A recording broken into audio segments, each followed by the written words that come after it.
اعوذ باللہ من الشیطان الرجیم بسم اللہ الرحمن الرحیم رب اشرح لی صدری ویسر لی امری واحلل عقدۃ من لسانی یفقہوا قولی۔ بکر موتی، چوتھا حصہ۔ شیخ عبد القادر جیلانی رحمۃ اللہ علیہ کے نورانی ارشادات۔ پہلا، علم کا تقاضا عمل ہے۔ اگر تم علم پر عمل کرتے تو دنیا سے بھاگتے، کیونکہ علم میں کوئی چیز ایسی نہیں جو حب دنیا پر دلالت کرتی ہو، یعنی جو دنیا کی محبت پر دلیل پیش کرتی ہو۔ دوسرا، عالم اگر زاہد نہ ہو تو اپنے زمانے والوں پر عذاب ہے۔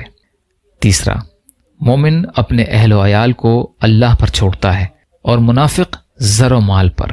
چوتھا، اپنی مصیبتوں کو چھپاؤ، اللہ کا قرب حاصل ہوگا۔ پانچواں، بہترین عمل لوگوں کو دینا ہے، لوگوں سے لینا نہیں۔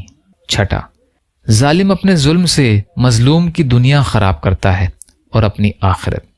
ساتواں، وہ روزی جس پر شکر نہ ہو اور وہ تنگی جس پر صبر نہ ہو وہ فتنہ ہے۔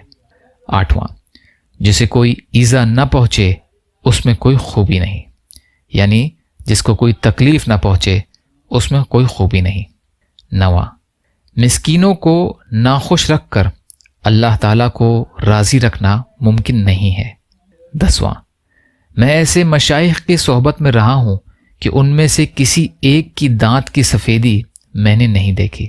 گیارہواں، دنیا دار دنیا کے پیچھے دوڑتے ہیں اور دنیا اہل اللہ کے پیچھے، اور دنیا اہل اللہ کے پیچھے۔ یا اللہ ہم سب کو کہنے سننے سے زیادہ عمل کی توفیق عطا فرما۔ یا اللہ مظلوم فلسطینیوں، کشمیریوں، روہنگیا مسلمان اور مسلمان جہاں بھی پریشان حال ہیں، ظالموں کے ظلم کا شکار ہیں، ان کی مدد فرمائیے۔ ہم سب کو اپنی استطاعت کے بقدر اپنا حق ادا کرنے والا بنائیے۔ یا اللہ آپ قادر مطلق ہیں، ہر شے پر قادر ہیں، آپ کے لیے ہر چیز آسان ہے، ہمارے لیے آسانیاں پیدا فرمائیے۔ صبر اور شکر اور اچھی طرح عبادت کرنے والا بنائیے۔ یا اللہ آپ نے ہمارا ظاہر بھی اچھا بنایا ہے، ہمارے باطن کو بھی اچھا بنا دیجیے۔ یا اللہ عزت اور عافیت کی زندگی عطا فرمائیے۔ بغض، حسد، جلن، کینہ، تکبر، ریاکاری ہمارے دلوں سے نکال دیجیے۔ جو مانگا وہ بھی عطا کر دیجیے، جو مانگنے سے رہ گئے وہ بھی عطا فرمائیے۔